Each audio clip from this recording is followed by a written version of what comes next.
Alright guys, here's some things that we picked up from the Dollar Tree. The majority of stuff will be used, like the felt, small bowl, and some garland. In addition, we picked up some ornaments from Walmart and some battery operated lights.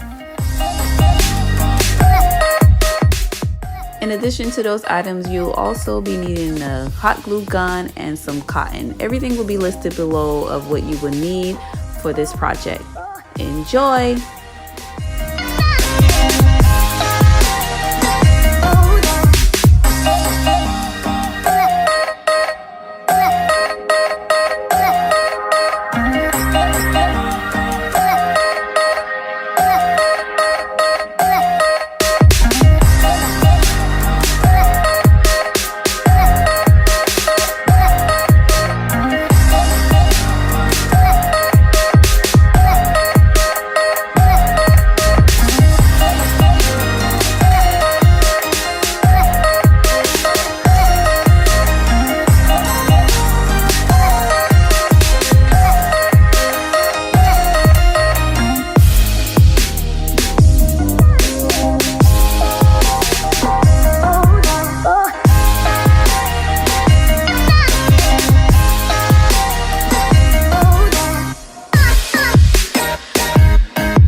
So warning ahead, I was trying to figure out how am I going to hide the actual battery pack itself and the remaining wire.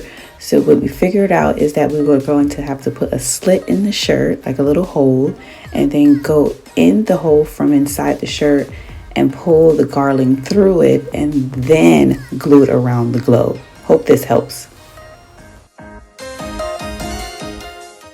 So what you see me doing here is actually gluing the garland down. This was prior to me finding out that I needed to put a hole in the shirt and then pull the garland through. So basically I had to do this whole part over. So just disregard this part. Just know that I had to go through the hole and then hot glue it down.